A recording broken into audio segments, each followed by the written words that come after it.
Hi everyone, I want to speak to you about something which I wish I'd spoken a long time ago, and that is racism within the South Asian community.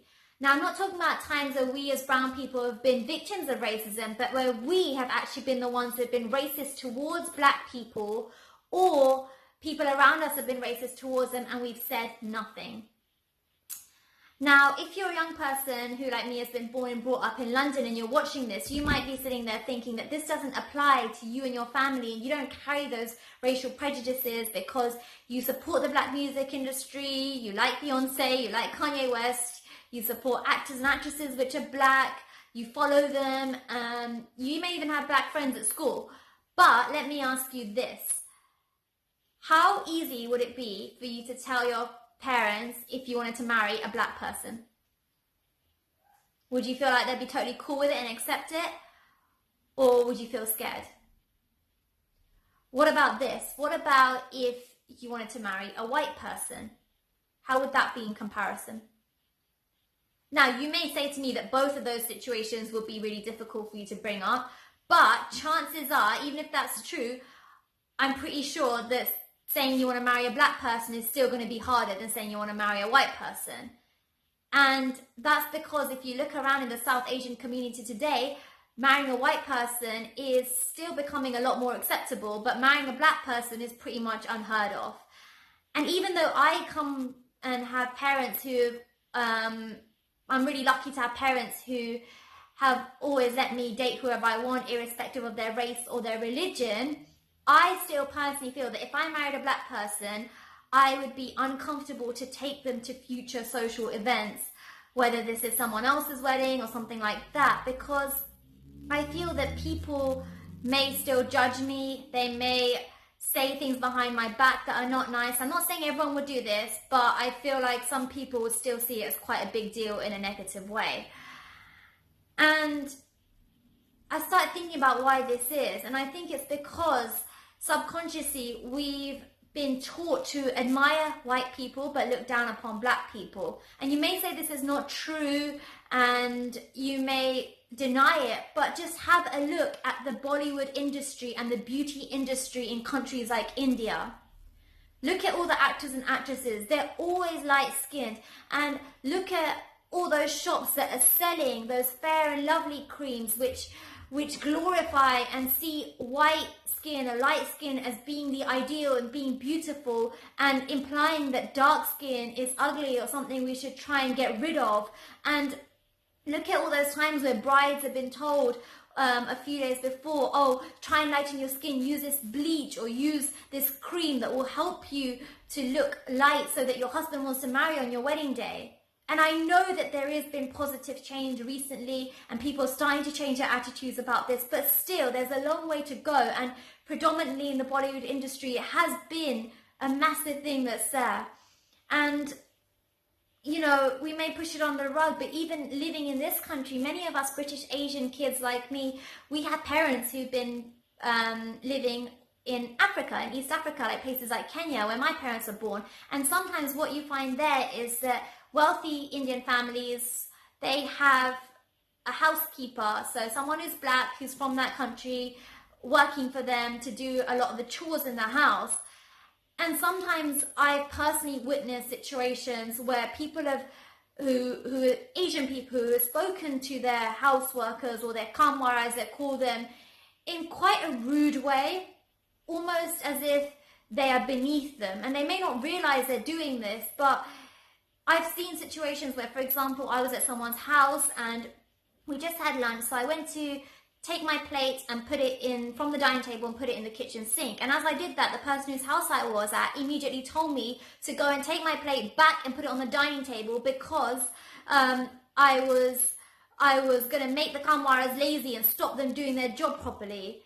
And the truth is, those workers work so hard anyway. They work for hours throughout the day. They get paid so little most of the time.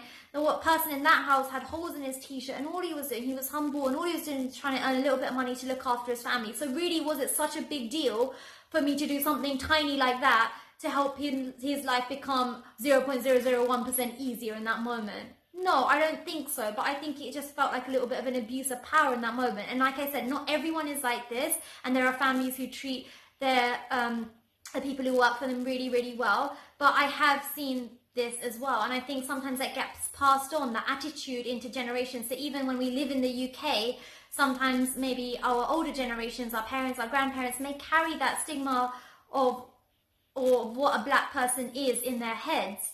And it hurt me when that happened. I saw that as a child, but now as an adult, even though I didn't speak up then, I feel that as a young adult, it is our responsibility to speak up against it and do our best to eliminate racism from our own communities. We have to be loyal to the truth, even if it means having those uncomfortable conversations and breaking down that discrimination within our own homes, within our families, within our friends, within our communities, and putting a stop anytime we see someone or we hear someone make a derogatory comment against somebody who is black. We need to stand up against it and be loyal to doing the right thing, even if it steps on someone's ego.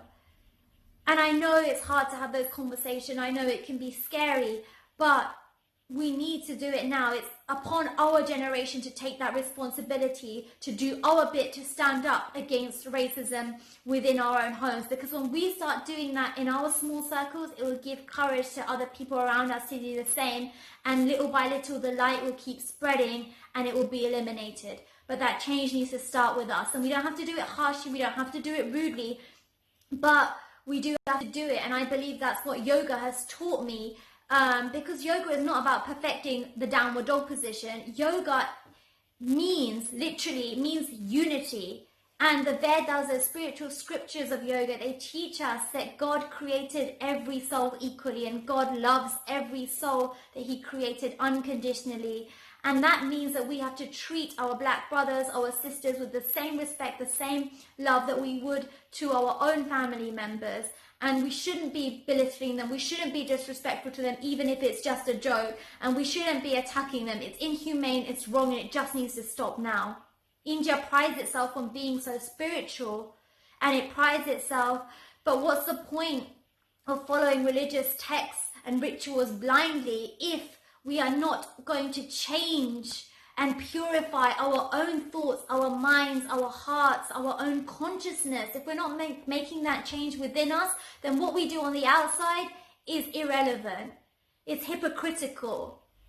And to every young person out there who's listening to this message so far, thank you for listening to me. But please take it one step further. Please look honestly, deeply within yourself at what beliefs you've taken. Carry the positive things that your parents and older generations have taught you. Carry them, but also eliminate any toxicity, any discrimination, any prejudice, any stigma that you carry within yourself, especially about black people. Get rid of it and change how you think, change your mindset, and let's create a world together that is beautiful. Let's create a community that sees the soul of a person as more important than their skin color. Let's embrace diversity. Let's be brave. Let's break down those barriers about who we can and cannot love. Let's love everyone and appreciate them, even if they're different to us. Let's be humble enough to learn from them and to grow from them. And let's create a world for our children, future generations, that is free for them to follow their hearts, where they're not always afraid of holding back because they're so scared of what everyone else is going to think. Let's break that down and let's use the power that each and every single one of us has within us. Me, you, let's do it together to step up, to rise, to become better people, and to create a more loving world around us for everyone. Thank you.